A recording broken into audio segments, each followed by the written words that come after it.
సంగారెడ్డి జిల్లా నారాయణఖేడ్ మున్సిపాలిటీలో శ్రీ భవ్య రామాలయంలో ప్రత్యేక పూజలు నిర్వహించిన ఎమ్మెల్యే డాక్టర్ పట్లోల సంజీవరెడ్డి, మాజీ MP Suresh Shetkar and Patlola Chandrashekar Reddy, DCP ప్రధాన కార్యదర్శి అయోధ్య రామ్ లలా విగ్రహ ప్రతిష్టాపన సందర్భంగా నేడు నారాయణఖేడ్ పట్టణంలో పురాతన రామాలయం దేవాలయంలో శ్రీ రామచంద్ర భగవాన్ స్వామివారికి ప్రత్యేక పూజలు నిర్వహించి ఆశీస్సులు పొందినారు.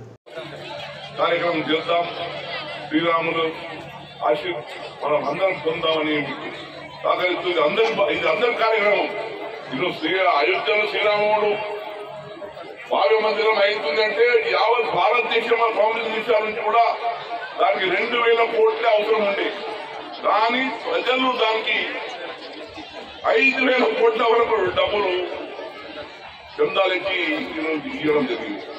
అంటే అదేవిధంగా మన నారాయణఖేడ్లో కూడా మనం అందరి సహకారం, దేవుని కార్యక్రమం అందరి సహకారంతో తప్పకుండా ఒక మంచి మనము పునర్నిర్మాణం చేసుకుందాం. ఆ దిశగా మనమందరం ఈరోజు మనకు అయోధ్యలో ఏ విధంగా మనం చేసుకున్నామో అదేవిధంగా నారాయణఖేడ్లో కూడా ఇది ఒక చరిత్ర ఉన్న మందిరం. ఇది నారాయణఖేడ్ ప్రాంతంలో ఎప్పుడో పూర్వీకులు ఆ విగ్రహాలు చూస్తుంటే ఎంత విగ్రహాలు ఇప్పుడు మనకు అయోధ్యలో మోసం పెట్టిన విగ్రహాలు లాగా కనిపిస్తున్నాయి. లోపలికి వెళ్ళి చూడండి, దర్శనం చేసుకోండి.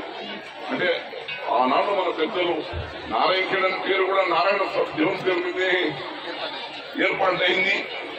అది ఆ దిశ మీ అందరి, ఎందుకంటే నారాయణ అంటే ఇక్కడ రామ మందిరంతోనే ఈ నారాయణఖేడ్ పట్టణం అభివృద్ధి జరుగుతా ఉంది.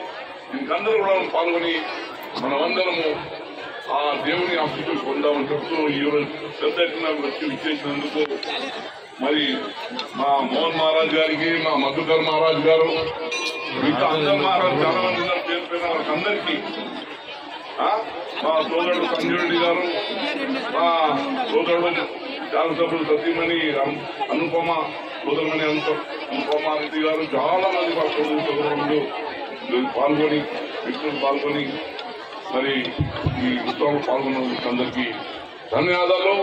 జై శ్రీరామ్.